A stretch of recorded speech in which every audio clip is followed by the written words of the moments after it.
Hi guys, welcome to Slurp Noodles and Chat. Being in high school, like a lot of the time, people that talking about suicide, asking someone like, "Hey, have you had thoughts of suicide?" or explicitly asking someone like, "Hey," it's if anything going to show them that like, "Hey, this is safe. This is safe to talk about." I like to say, "You're never as alone as you feel, and that the darkness doesn't last forever."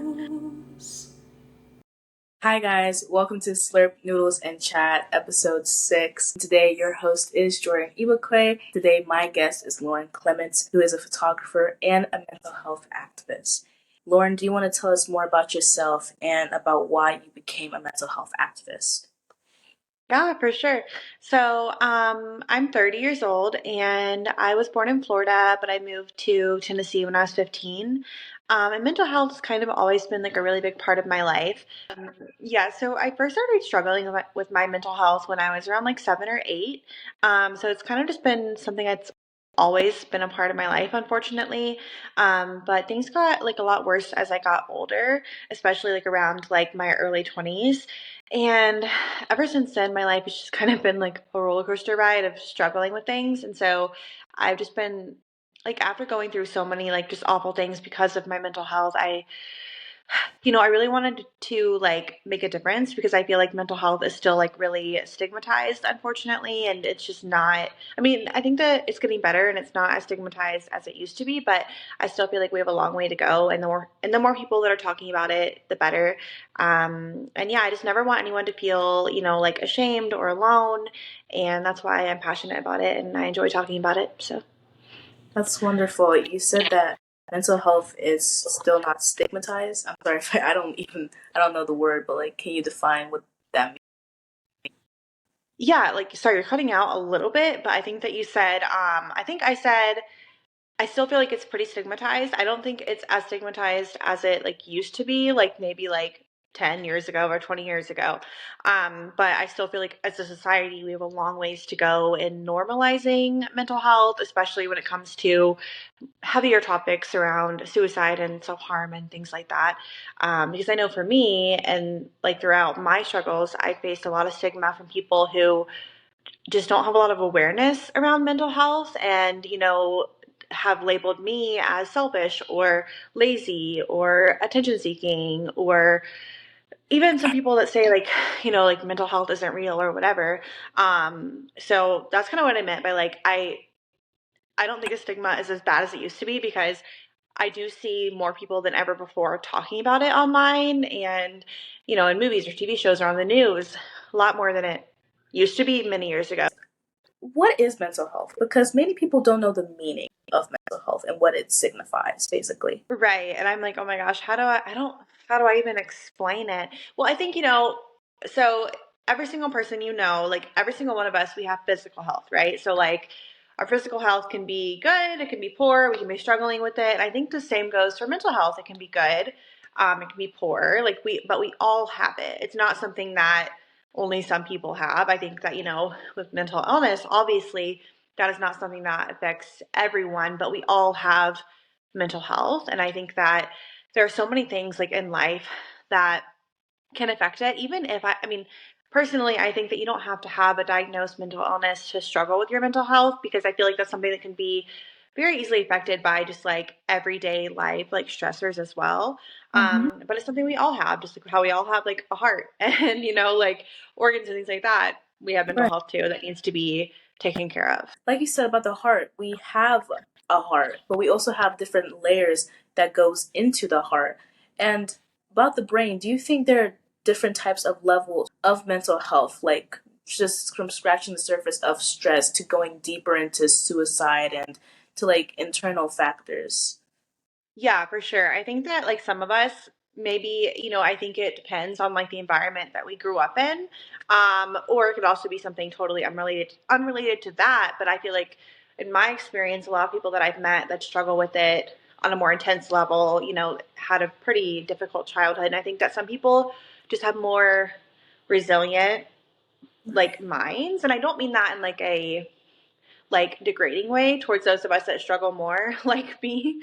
I just mean that like some people I feel like, maybe due to environmental factors or again their childhoods or maybe just like they were born like that. I don't know.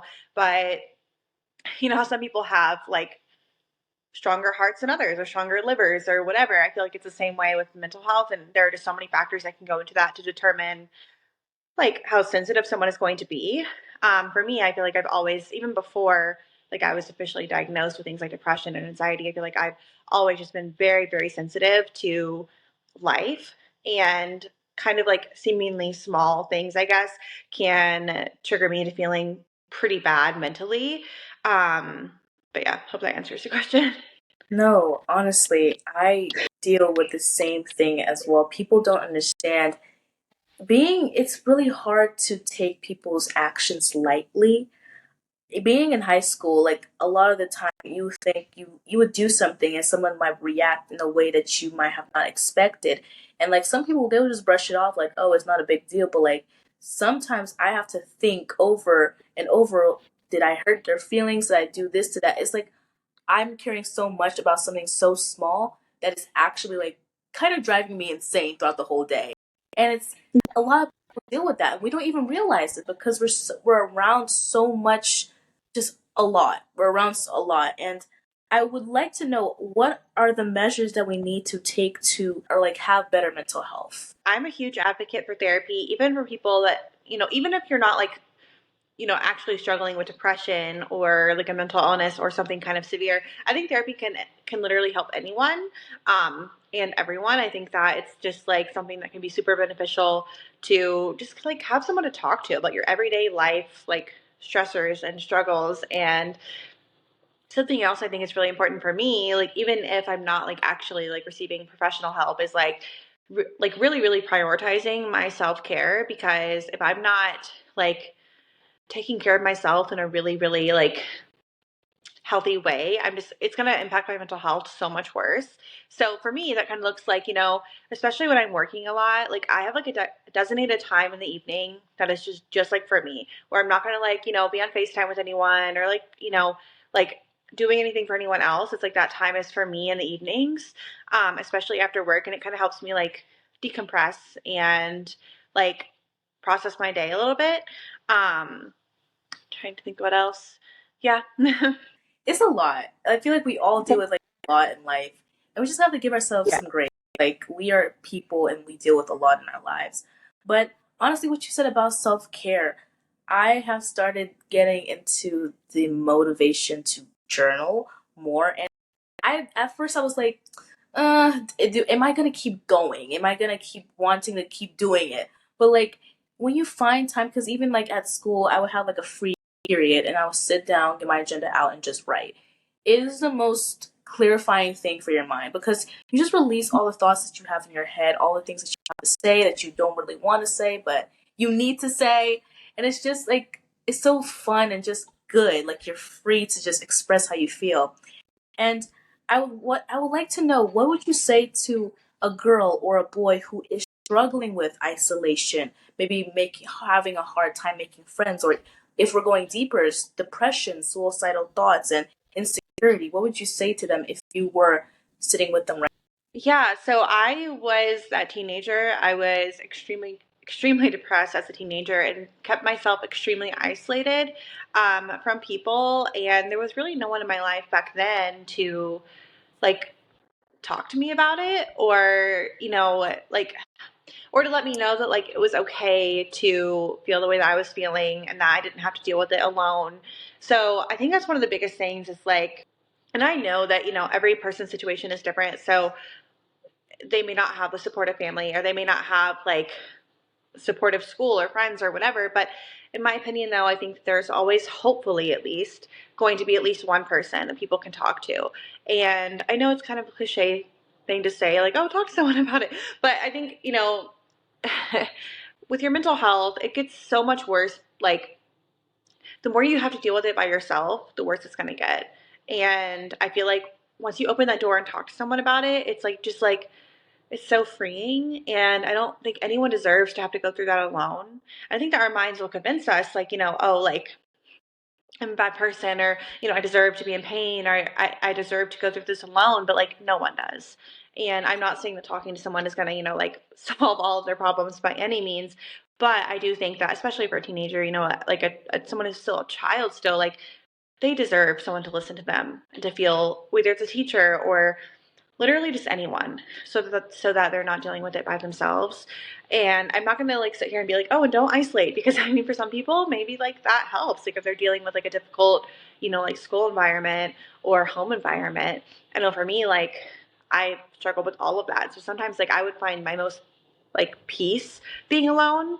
But I do think that like there's obviously like a limit to that, and it is really important to just allow yourself to be seen, because going through it alone is just like so painful, and no one deserves that. So, It's a journey that I feel like we all need to learn that it's not vulnerable, or it's not, you're not weak to express how you feel, no matter your gender, no matter who you are. You have the right to tell people how you feel, what's going on, with someone you are comfortable with telling them to.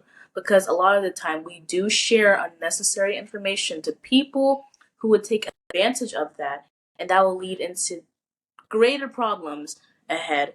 But I do wanted to know about social media, because in our day and age with phones, AI increasing, do you feel like social media has impacted mental health in a bad way? oh yeah, for sure. Like, I mean, I'm an adult, and social media has negatively impacted me pretty heavily. I mean, I will say, like, it also has been a positive thing in my life, but just as much as it's been positive, it's been negative. And I don't want to be one of those people who's like, oh, just like don't be on social media, because it's really not that easy, especially as a teenager. Like they're all on social media. Like that's just Right. part of it, and you can't expect them not to be. But for bullying specifically, I know that is such like, and I know of a lot of teenagers who have died by suicide due to bullying, unfortunately. And I feel like social media is such a big part of that.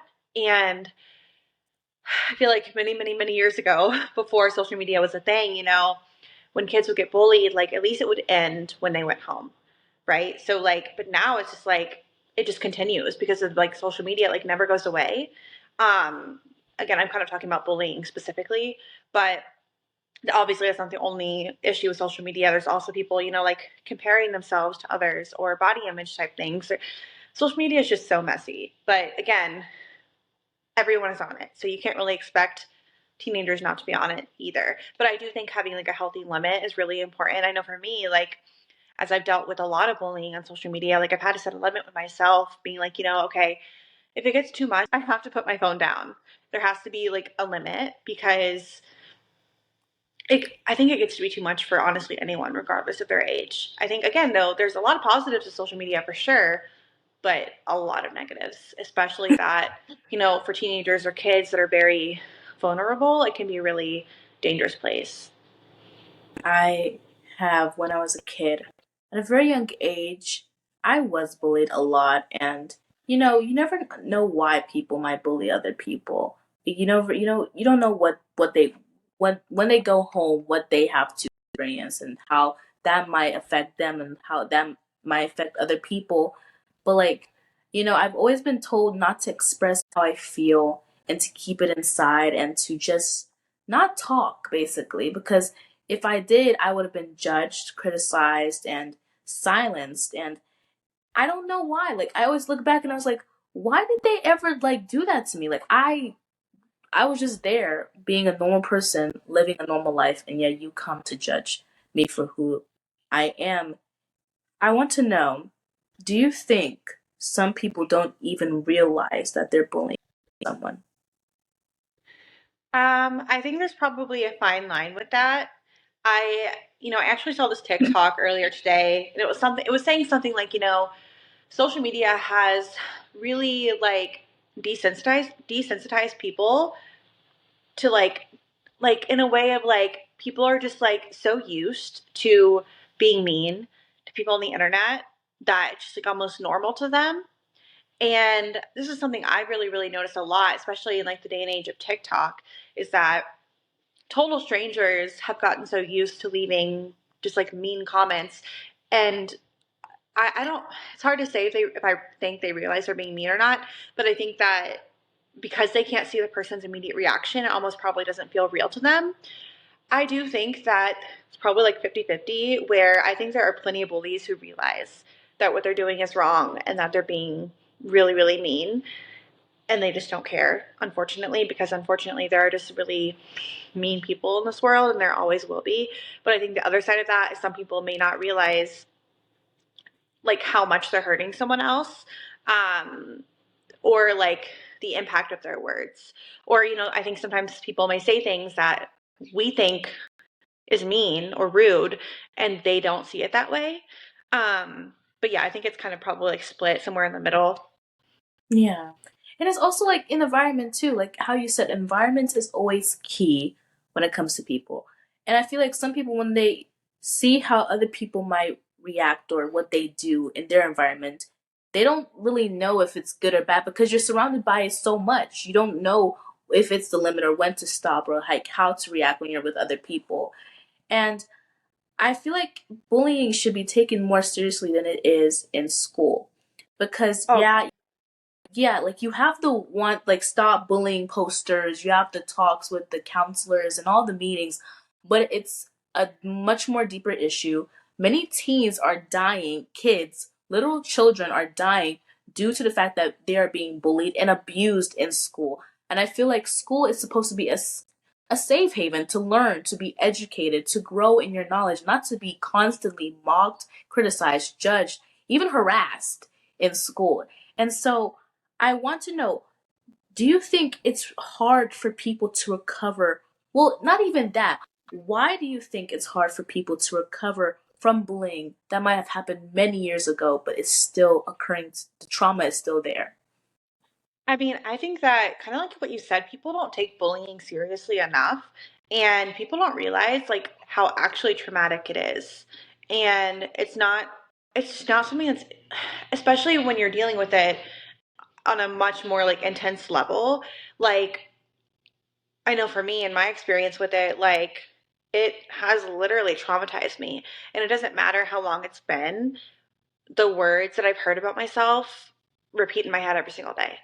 And that's going to be even worse for a child or teenager because their brains are not fully developed. And it's so easy for them to believe these lies that these, bullies are saying to them. And again, like I said, like it's literally a traumatic experience that is not recognized or acknowledged enough. And just like any other kind of trauma, it follows people and it doesn't go away. And that's why I think, yeah, that's why I think it really needs to be taken more seriously because, okay, on the topic of like suicide, due to bullying, I think that even if someone does not go that far, like their experience is still just as valid and should be taken just as seriously. Because I mean, yeah, bullying, I feel like literally can destroy people. And it takes a really, really long time to heal from that. I always tell people words are very important. What you say, you can't take it back. And I feel like a lot when I was in seventh grade, I feel like seventh grade was when bullying was really bad. And I didn't know what to do because I was surrounded by people who I didn't really respect me as much or valued me as a good friend. And, you would think, and I was kind of maybe delusional at that point because I didn't know what to do. I didn't know how to face the situation. And I allowed their words to define who I was. And I feel like a lot of time we carry those words, we carry those memories because it's hard to let go. It impacted us so much that it's kind of stuck. It lingers. And so it takes time to break away from those memories, from those lies that people would say about you because you have to learn how to love yourself. And I want to touch on that topic of self love. How can we love ourselves without, having or needing people to love us back? Definitely not the expert on this question because I struggle with that so much. And I think that a large, probably portion of the reason I struggle so much with that is because of things people have said to me that have led me to believe that like I am not a worthy person.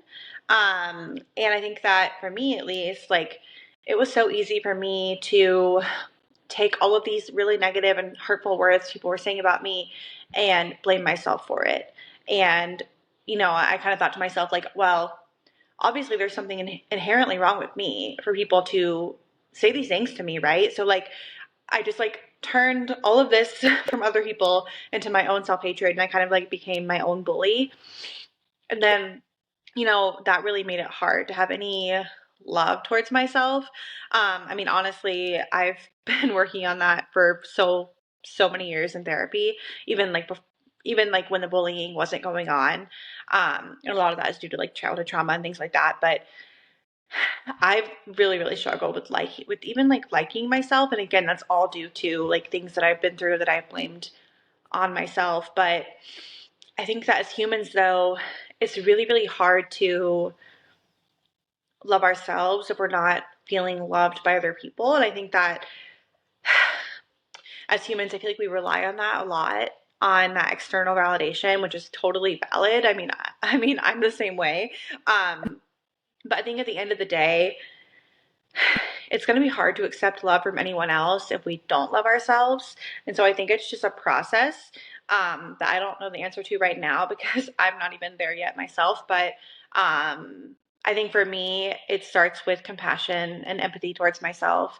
And then, I work my way up to love.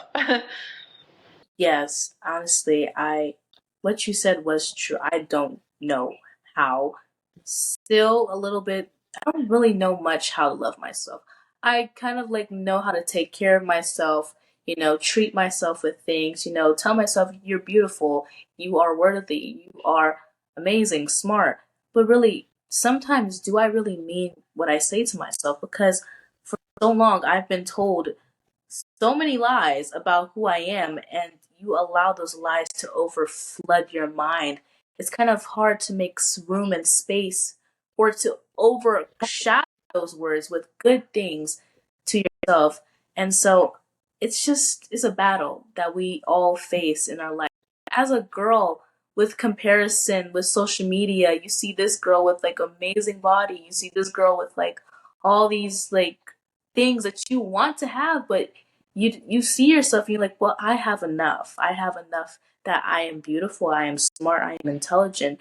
But yet it's still hard because you have to believe it truly that in your heart that you are. And I know this is a very deep topic, but I want to know what goes on in the mind of someone who is on the verge of committing suicide. I feel like that's a very deep question, and it's I think it's going to be different for everyone, but I can speak on obviously my own experience. I think that, for me, that is something that didn't happen, immediately. It didn't happen overnight. Having those thoughts, I mean, I think that it was like a buildup of a lot of things over a long period of time. Again, this is going to be different for everyone because I know some people may make that decision very impulsively, which I have definitely had impulsive moments as well. But I think that when I am in those moments of being very close to or wanting to or planning to, it's normally a combination of a couple things. One is normally unbearable depression that I feel like I just cannot manage and I cannot live with it because it is that bad and it's that dark and it's that overwhelming. Another thing is normally I'll also be struggling with a lot of thoughts around the world is better off without me and I hate myself and I don't deserve to be here and this is never going to get better.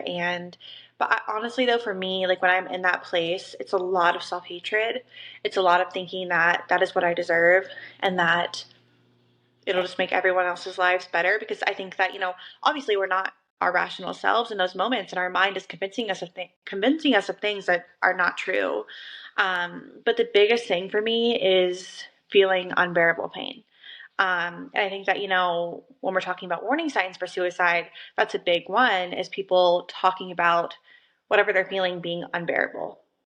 Because when I reach that point, again, it's because something I'm feeling feels unbearable. Like I cannot live with it for even one more day. And normally that means like depression or just like overwhelming emotional pain that I feel like I can't escape from, like I think that for me, I think that it's not a choice that I want to have to make. It's not something I want to do, but it's more so something that I feel like I have to do because it's the only way to escape the pain.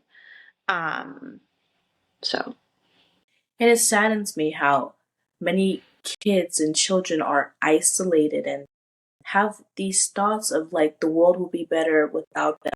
And you wonder it not because we as people, we all need to be loved. We all need time and attention. And what those thoughts are not true thoughts. Those are just thoughts that are meant to destroy you, meant to make you feel more pain. And it's just sad to know that a lot of kids are not given an opportunity to speak, to express, to tell their story and how they feel. And I love what you're doing and promoting like mental health because someone who is feeling the verge of suicide might have saw your feed or your reel and said, no, there's someone out there that does care for me and sees my pain and knows how it feels to endure what I feel. And I want to know what are some ways that we can reach out to someone who is having a hard time, or maybe we don't see it, but how can we be an example of a helper or a kind person? right. Before I answer that question, I did want to say that kind of on the topic that you were just talking about of, kids and teens that are in that dark place and their minds are, feeding them lies. It absolutely breaks my heart when I hear about kids and teens who have died by suicide because I truly believe that things would have eventually been okay for them. And I think that in the moment when you're in such a bad place, it's impossible to see that. And, obviously, I have been blessed to survive my attempts and I've been able to, obviously experience better days and learn and know that, like, this pain does not last forever and my mind is lying to me. And it just makes me so, so, so, so, so sad that these kids didn't live long enough to experience that. And I truly believe that, I mean, obviously, we can't save everyone, but I think that if we can just get the message to people that this is not there forever, especially when it comes to bullying as a child, like, I just think that's so important. But as far as like how we can reach out to people, I think this is, kind of a tricky one because I know for me, especially when I was younger, like if someone would have reached out to me and asked me about, those kind of thoughts, I probably wouldn't have been honest about it because I think that, especially for younger people, like that's something they probably feel ashamed of, or maybe they're even scared to talk about it because they're scared of like the repercussions, right? So we obviously have some people that are scared to speak up because they don't want to go to the hospital or they don't want, like the police showing up at their door, which is 100% valid. So I think it's really, really important that, like we were saying earlier, that like it's someone the person feels safe with, that they're going to be comfortable like expressing how they feel too. But I also think it's really, really, really important that we normalize talking about suicide so that people don't feel so scared to speak up when they're feeling that way. Because I think that the more normal we make it to talk about, the easier people will, be able to reach out to someone and tell them like, hey, I'm feeling this way without fear of repercussions, like I said. Because another big thing in suicide prevention is teaching people that talking about suicide or explicitly asking someone like, hey, have you had thoughts of suicide, it's not gonna give them the idea. It's, if anything, going to show them that like, hey, this is safe to talk about and there's nothing wrong with me for feeling this way. So yeah. Honestly, it's also beyond just bullying, it's also from abuse, childhood Oh trauma. yeah, there are so many. Yeah, and I could go on and on and on about abuse in childhood as well. I could go on about that for like a really, really long time, especially because I feel, and I know I've talked about bullying a lot, but there's so much more, of course, that can cause mental health issues, suicide. But I think that, especially for kids that, are experiencing abuse at home, like to not have a safe place to go home to at the end of the day is, I mean, that's just detrimental. And that is like a whole nother, like, thing to talk about. But I do feel like that's another huge factor. And kids and teens that are either, contemplating suicide or dying by suicide is experiencing abuse at home. I It's a really deep topic because mental health goes further and further into like the question is why? Why do many kids endure suicide or have to have depressions? Because there's a problem that hasn't been resolved or hasn't been clarified or hasn't even been spoken about or cleared up. And that's something I wish we had better counselors or at least some like therapies at like in schools, because I feel like it would be nice if kids were able to have like access to those things to talk to people who are like, in a comfortable setting, because some kids don't know like suicide prevention or phone numbers or like or have friends or have good family members around them to talk about this. But if they had somehow people in close like perimeter, they could have better chances of telling them how they feel. And I want to know, what is your goals for 2025 moving on with your mental health activism? I mean, there's so much that I always want to do. I think that, with the TikTok ban becoming a little bit more serious, I've been a little bit nervous because that is like my main platform. Not because I necessarily like prefer it over other platforms, which I mean I do, but I think that TikTok really kind of like enables people to reach the most people. And I think that has been just like so awesome for your everyday ordinary person to have the opportunity to have their voice heard. Whereas I feel like other apps like, Instagram and things like that, it's much harder for people to find you and listen to what you're saying. And for me, it's just like I have so much I want to say, and there's so much I want to bring awareness to in regards to mental health, childhood trauma, suicide, but sometimes I struggle to find that voice. I think that even after so many years of having my face, out there and doing this all publicly, I still get nervous, I still get shy, I still get all of it.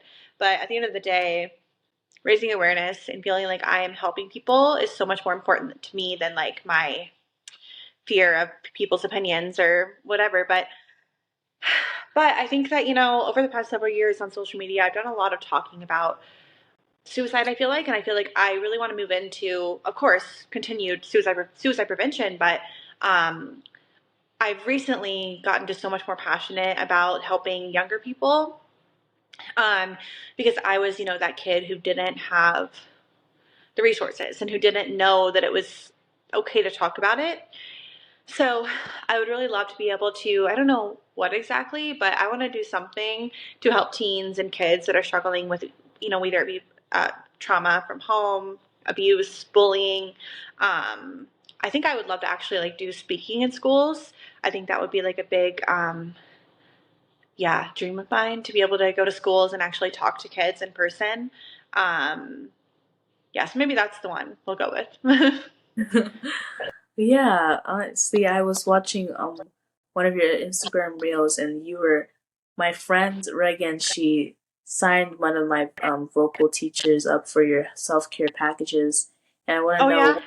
Yeah, I want to know what got you into creating these packages for people.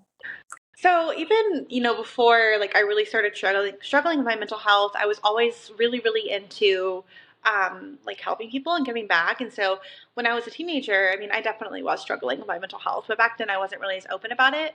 Um, but as a teenager, I think I was like 15 when I started. I had made like care baskets for kids with cancer, and I would bring them to like the local children's hospitals, things like that. And I loved it. I was so passionate about it. I just loved being able to help people, feeling like I was making a difference. And as I got older and I started struggling more with my mental health, I realized, like this, like people struggling with their mental health just don't receive the same like acknowledgement that people struggling with their physical health do. Because I mean, for someone with cancer or someone diabetes or whatever it may be, like they're not really experiencing that shame and that stigma. Whereas people with mental health, like it's so overlooked. And I really wanted to do something to show people struggling, like, hey, you matter, you're not alone, like how you feel matters, and someone out there cares about you. So I was like, what about care packages for people struggling with their mental health instead of doing them for cancer? Not that I don't care about that. I do. I'm still passionate about helping kids with cancer, but this is my, so near and dear to my heart, and I just feel like it may seem like a small thing, sending a package to some random person in the US, but for me, like, I really do feel like for people that don't have anyone or have really never been shown that level of like care before, it can make a really big difference. And yeah, January will be 2 years since I started, and I love it. I've had so much fun with it. I just went to the post office today, actually. But yeah. That I love that. I just love seeing all the good goodies that you put into those boxes with the scrubs, with the just candies, with the notes. It just warms my heart to know that there's people who are out there that when they see these things, they're like, yes, I am valued. I am like cared for enough by someone who I've never met before, but like who sees me for like what's going on.